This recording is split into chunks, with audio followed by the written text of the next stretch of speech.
నమస్తే. ఎంజీఆర్ ఐఏఎస్ అకాడమీకి స్వాగతం. ముందుగా హిందీ న్యూస్‌లో ఇవ్వబడినటువంటి జాతీయ అంశాల యొక్క ముఖ్యమైనటువంటి న్యూస్ అనాలిసిస్‌లో ఫస్ట్ ఆఫ్ ఆల్ జాతీయ అంశాల్లో వచ్చినటువంటి ఫస్ట్ న్యూస్ ఆర్టికల్ అంటే మనం జాతీయ అంశాల్లో వచ్చినటువంటి న్యూస్‌లో పాలిటీ. సో, పాలిటీలో మనం చదువుకుంటామండి. సో, అందులో వచ్చినటువంటి పార్లమెంట్ కమిటీ యొక్క విధానము, పార్లమెంట్‌లో ఎన్ని రకాల కమిటీలుంటాయి, వాటి తాలూకు పనితీరు, వాటి తాలూకు టెన్యూరు యొక్క వివరాలేంటో మనం చూద్దాం. ఇంతకీ న్యూస్ ఆర్టికల్ ఏంటంటే, సో రాజ్యసభ చైర్మన్ అయినటువంటి వెంకయ్య నాయుడు గారు సో హౌస్ కమిటీ యొక్క పనితీరు టెన్యూర్ ఏదైతే ఉందో వాటిని 2 సంవత్సరాలకి పెంచినట్లుగా 2 సంవత్సరాలుగా పరిగణలో తీసుకొచ్చినట్టుగా వెల్లడించడం జరిగింది. అయితే పార్లమెంట్ కమిటీలు అంటే ఏంటి, ఇంతకీ ఎన్ని రకాల కమిటీలు ఉన్నాయి, వాటి తాలూకు పనితీరు, వాటి తాలూకు టెన్యూరు అనేది పాయింట్ ఆఫ్ ఎగ్జామినేషన్లో మనకి ఇవ్వబడే అత్యంత ఇంపార్టెంట్గా మీరు అందరూ కూడా గమనించాలి. ఇంతకీ పార్లమెంట్ కమిటీలు 2 రకాలండి. ఒకటి స్టాండింగ్ కమిటీ, 2 అడాక్ కమిటీ అంటాం. ఇంతకీ స్టాండింగ్ కమిటీ అలాగే అడాక్ కమిటీ. స్టాండింగ్ కమిటీ అంటే ఏంటంటే ఒక కమిటీ తాలూకా వివరణాత్మకమైనటువంటి అంశాలలో ఎప్పుడైతే స్టాండింగ్ కమిటీలోకి రావటం జరిగిందో సో వాటి తాలూకా అంశం అనేది ఎప్పుడూ కూడా కంటిన్యూషన్గా జరుగుతూ ఉంటుందండి. సో అందులో సభ్యులు మాత్రం మారుతూ ఉంటారు. సో ఆ కమిటీ తాలూకా అంశాల్లో మాత్రం ఎప్పుడూ కూడా కంటిన్యూషన్ జరుగుతూనే ఉంటుందన్నమాట. సో దీన్ని మనం స్టాండింగ్ కమిటీ అంటాం. అడాక్ కమిటీ మీనింగ్ ఏమిటంటే ఇక్కడ ఒక అంశం పైన ఒక కమిటీ వేశారనుకోండి. సో వాటి తాలూకా పనితీరు, వాటి తాలూకా కాన్సెప్టు పనితీరు పూర్తయిపోయింది అనుకోండి, ఆ సమస్య పూర్తయిపోయింది అనుకోండి, వాటి తాలూకా కమిటీ తాలూకా విధానం అనేది పూర్తి స్థాయిలో రద్దు అయిపోవడం జరుగుతుంది. సో దీనికి కూడా సభ్యులు అనేవి మారుతూ ఉంటారు, దీంట్లో సభ్యులు అనేది మారుతూ ఉంటారు. సో దీన్ని మనం ఏమంటామంటే స్టాండింగ్ కమిటీ మరియు అడాక్ కమిటీ అంటాం. అయితే ఇందులో భాగంగా సాధారణంగా పార్లమెంటుకు సంబంధించినటువంటి కమిటీస్ అన్నీ కూడా ఎవరి యొక్క ఆధ్వర్యంలో ఉంటుందంటే సో లోక్సభలో అయితే స్పీకర్ యొక్క ఆధ్వర్యంలో ఉంటుంది, అలాగే రాజ్యసభలో అయితే చైర్మన్ యొక్క ఆధ్వర్యంలో ఉంటుందని అంశాలందరూ కూడా గుర్తుపెట్టుకోవాలి. అయితే ఇందులో ఎవరిని ఎలక్ట్ చేస్తారంటే సో హౌస్లో లోక్సభలో అయితే స్పీకరు, అలాగే రాజ్యసభలో అయితే చైర్మన్ అనేవారు అపాయింట్ చేస్తారని అంశాలందరూ కూడా గుర్తుపెట్టుకోవాలి, వాళ్ళ యొక్క సభ్యులండి. అయితే ఇప్పుడు మనకి సాధారణంగా కమిటీలో మనకి సో జాయింట్ కమిటీ అని సెలెక్ట్ కమిటీ అని అంటామండి. Joint committee, select committee. So ఈ 2 రకాలు. ఇంతకీ జాయింట్ కమిటీ అంటే ఏంటి, సెలెక్ట్ కమిటీ అంటే ఏంటో తెలియాలి. జాయింట్ కమిటీ అంటే అర్థం ఏంటంటే ఇందులో రాజ్యసభ నుంచి సభ్యులు ఉంటారు, లోక్సభ నుంచి కూడా సభ్యులు ఉంటారు. సో ఏ కమిటీలోనూ అయితే రాజ్యసభ మరియు లోక్సభ నుంచి సభ్యులు అనేవారు ఉంటారో ఆ కమిటీని మనం ఏమంటామంటే జాయింట్ కమిటీగా మీరందరూ కూడా గమనించాలి.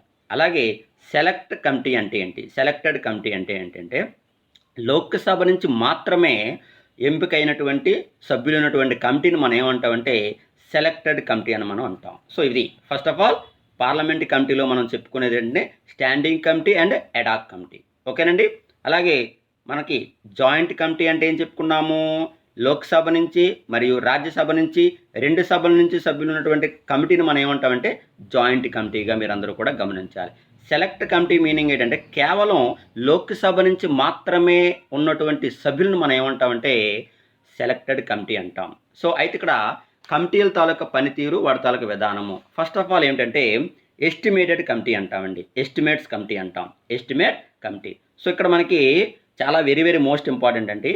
పార్లమెంట్ కమిటీల్లో అత్యంత ఎక్కువ సభ్యులు కలిగినటువంటి కమిటీ ఏదని అడుగుతాడండి. పార్లమెంట్ కమిటీలో అత్యంత ఎక్కువ సభ్యులు కలిగినటువంటి కమిటీ ఏదంటే ఎస్టిమేట్ కమిటీ అంటామండి. దీన్ని తెలుగులో అంచనాల కమిటీ అని కూడా మీరందరూ కూడా గమనించాలి. ఎంతమంది సభ్యులు ఉంటారు, 30 మంది సభ్యులు ఉంటారని అంశాలందరూ కూడా గమనించాలి. ఇక తర్వాత ఇది ఎస్టిమేట్ కమిటీ అనేది జాయింట్ కమిటీయా సెలెక్ట్ కమిటీని అడుగుతాడండి. ఎస్టిమేట్ కమిటీ అనేది ఏమిటంటే సెలెక్ట్ కమిటీ అండి. ఇందులో కేవలం లోక్సభలో ఉన్నటువంటి సభ్యులు మాత్రమే ఉంటారు, ఇది గుర్తుపెట్టుకోవాలి. ఇక 2 పబ్లిక్ అకౌంట్ కమిటీ అండి. వెరీ మోస్ట్ ఇంపార్టెంట్ అండి.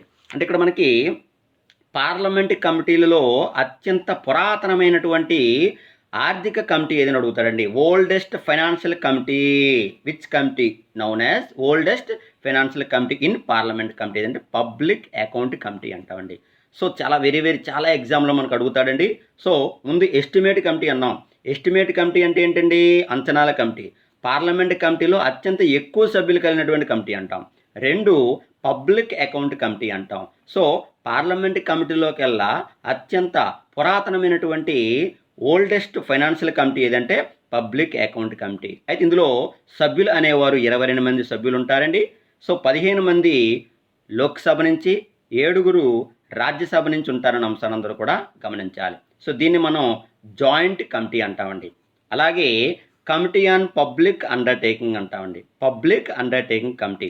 సో పబ్లిక్ అండర్టేకింగ్ కమిటీ కూడా జాయింట్ కమిటీ అండి. ఇందులో 22 మంది సభ్యులు ఉంటారు, 15 మంది ఏమో లోక్సభ నుంచి, 7 రాజ్యసభ నుంచి ఉంటారని అంశాలందరూ కూడా గమనించాలి.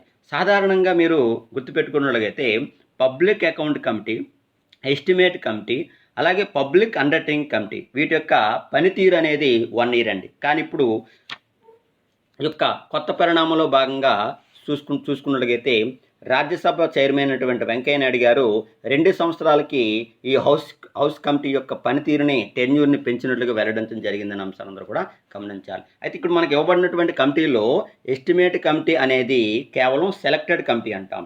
అలాగే పబ్లిక్ అకౌంట్ కమిటీ మరియు కమిటీ అండర్టేకింగ్ కమిటీ ఏంటంటే ఈ 2 కూడా జాయింట్ కమిటీగా మీరు అందరూ కూడా గమనించాలి. సో ఇది అలాగే నెక్స్ట్ లోక్సభ యొక్క డ్యూరేషన్లో ఉన్నటువంటి కమిటీలు ఏంటి? For example for the duration of 1 Lok Sabha అంటే ఇక్కడ మనకి లోక్సభ యొక్క ఉన్నంత వరకు కూడా పనిచేసినంత వరకు కూడా పనిచేసే కమిటీలు ఏవంటే joint committee on office of profit అంటాం. అలాగే committee on violation of protocol norms అంటే ఇవి ఒక లోక్సభ యొక్క పనితీరు టెన్యూర్ ఎంతైతే ఉంటుందో ఆ డ్యూరేషన్ వరకు కూడా ఈ కమిటీస్ అనే యొక్క టెన్యూర్ అని ఉంటుందని అంశాలందరూ కూడా గమనించాలి. Very very most important. 1 Lok Sabha for the duration of 1 Lok Sabha which committee అంటే joint committee on office of profit, అలాగే committee on violation of protocol norms అంటాం. ఇక తర్వాత ఒక ప్రత్యేకమైనటువంటి టెన్యూర్గా ఫిక్స్ చేయనటువంటి కమిటీస్, అలాగే కంటిన్యూ చేసినటువంటి కమిటీస్, అలాగే రీకన్స్టిట్యూట్ చేసినటువంటి కమిటీస్ ఏమంటే బిజినెస్ అడ్వైజరీ కమిటీ మరియు కమిటీ ఆన్ ప్రివిలేజెస్ అంటాం, కమిటీ ఆన్ ప్రివిలేజెస్. ఇవి పార్లమెంట్ కమిటీలో పరంగా వచ్చినటువంటి న్యూస్ ఆర్టికల్ అండి. ఇందులో మనకి రేపు రాబోయే సివిల్స్ ప్రిలిమినరీ ఎగ్జామ్లో కూడా అడిగే అవకాశం ఉందండి. అలాగే గ్రూప్ 1 సంబంధించిన ఎగ్జామ్స్లో కూడా అడిగే అవకాశం ఉంది. ఇది క్వాలిటీ పరంగా వచ్చే న్యూస్ ఆర్టికల్స్లోగా మనం ఇక తర్వాత వచ్చే జాతీయ అంశాల్లో మనకి ఎన్విరాన్మెంట్ న్యూస్లో మనం చదువుకుంటామండి. ఎన్విరాన్మెంట్ విభాగంలో చదువుకుంటాం. ఏంటి న్యూస్ ఆర్టికల్ అంటే కాజీరంగా నేషనల్ పార్కు. ఇది అస్సాంలో ఉన్నటువంటి నేషనల్ పార్క్ అండి.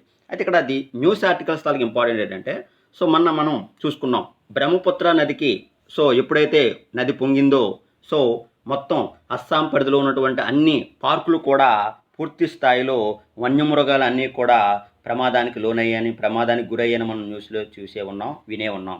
అయితే వాటిని అనుసరించి అస్సాంలో కాజీరంగా నేషనల్ పార్కుతో పాటు మెయిన్ ఒరాంగ్ నేషనల్ పార్క్ అని, అలాగే నమేరీ నేషనల్ పార్క్ అని ఈ 3 నేషనల్ పార్క్ సంబంధించినటువంటి ఏవైతే ఉన్నాయో వాటిలో 3053 హెక్టార్స్ అంటే 3000 హెక్టార్స్ సంబంధించినటువంటి వాటిని ఎక్స్పెండ్ చేసినట్టుగా ఈ యొక్క అంశాల్లో విడుదల చేయడం జరిగిందని అంశాలందరూ కూడా గుర్తుపెట్టుకోవాలి. అయితే ఇక్కడ ఇంపార్టెంట్ ఏంటంటే కాజీరంగా నేషనల్ పార్క్ సంబంధించినటువంటి అంశాల్లో మొన్న బ్రహ్మపుత్ర నదికి వచ్చినటువంటి వరదల కారణంగా చాలా వరకు ఆర్థిక నష్టం జరిగింది, ప్రాణ నష్టం జరిగింది. అలాగే వన్యమృగాలను రక్షించాలనే దృఢమైన ఆలోచనతో ఆ పార్కు తాలూకా ఎక్స్టెన్స్ అనేది, ఆ పార్కు తాలూకా పరిణామం అనేది పెంచుతున్నట్లుగా వెల్లడించడం జరిగింది. అయితే కాజీరంగా నేషనల్ పార్క్తో పాటు ఏ పార్కుల యొక్క వైశాల్యాన్ని పెంచడం జరుగుతుందంటే 1 Kaziranga national park, 2 Orang national park, 3 Nameri national park. ఇక్కడ మీకు మ్యాప్లో ఇవ్వబడుతుంది చూడండి. ఇక మీకు రెడ్లో ఇవ్వబడినటువంటి కాజీరంగా నేషనల్ పార్కు, అలాగే నెక్స్ట్ ఒరాంజ్ నేషనల్ పార్క్ అని, అలాగే నమేరీ నేషనల్ పార్కు, ఇవి అస్సాంలో ఉన్నటువంటి నేషనల్ పార్క్గా మీరు అందరూ కూడా గమనించాలి. ఇక పైన మీకు రెడ్డింగ్తో రాయబడిన చూసారా పక్కీ టైగర్ రిజర్వ్, ఇది అరుణాచల్ ప్రదేశ్లో ఉన్నటువంటి టైగర్ రిజర్వ్గా మీరు అందరూ కూడా గమనించాలి. అంటే ఎందుకు ఈ యొక్క పార్క్స్ తాలూకు వైశాల్యాన్ని, వాటి తాలూకు విధానాన్ని, పార్క్ తాలూకు ఎక్స్టెన్స్ని పెంచడం జరుగుతుందంటే మనం చూసాం ఎన్నో వైల్డ్ సంబంధించినటువంటి ఖడ్గమృగాలు, రైనోసారస్ అవనండి, ఇవన్నీ కూడా టైగర్స్ అవనండి, ఇవన్నీ కూడా వాటి యొక్క నివాసానికి, వాటి తాలూకు పెరుగుదలకి నష్టం వాటిల్లుతుందనే అంశంతో ఎటువంటి నిర్ణయం తీసుకోవడం జరిగిందంటే, ఏవైతే పార్క్స్ ఉన్నాయో ఆ పార్క్స్ తాలూకా వైశాల్యాన్ని ఎక్స్టెండ్ చేసే పరిణామంలో ఉంటే వీటి యొక్క విధానాలను మనం రక్షించినట్టు ఉంటుందని, ప్రొటెక్ట్ చేసినట్టు ఉంటుందని ఈ యొక్క నిర్ణయాన్ని తీసుకోవడం జరిగిందని అంశాలందరూ కూడా గమనించాలి.